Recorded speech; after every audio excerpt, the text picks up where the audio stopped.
Hi everyone, you are watching Telangana Today News channel.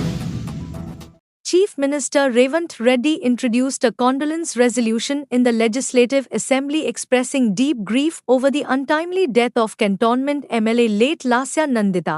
The Chief Minister praised the services rendered by Saina Garis family to the people of Cantonment Assembly constituency. Watch the video. ప్రగాఢ సానుభూతిని తెలియజేస్తున్నాను. అధ్యక్ష 23/2/2024 నాడు Secunderabad cantonment శాసనసభ్యురాలు కుమారి లాస్యనందిత సాయన్న గారి ఆకస్మిక మరణం పట్ల ఈ సభ తీవ్ర సంతాపాన్ని వ్యక్తం చేసింది.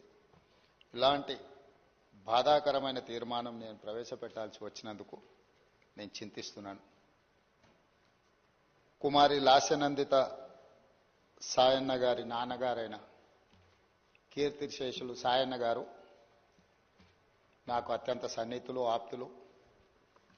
చాలా సంవత్సరాలు మేము కలిసి ప్రజాప్రతినిధులుగా ప్రజాక్షేత్రంలో పనిచేయడం జరిగింది.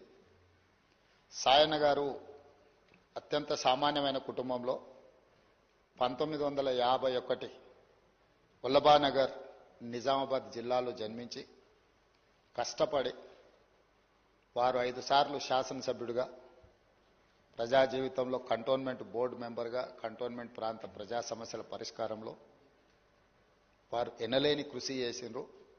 వారు సిట్టింగ్ శాసనసభ్యుడిగా ఉన్నప్పుడే ప్రజా జీవితంలోనే వారు మరణించడం జరిగింది.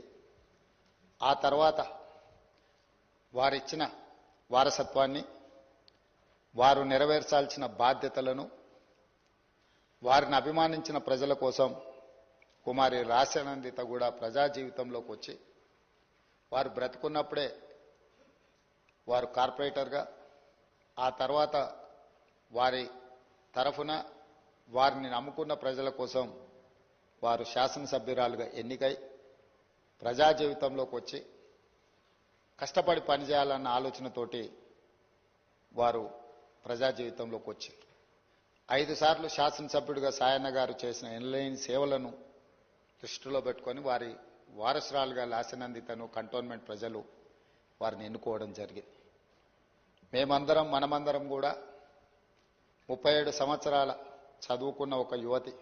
Thanks for watching Telangana Today News. For more updates, subscribe our channel, like, comment, and don't forget to share.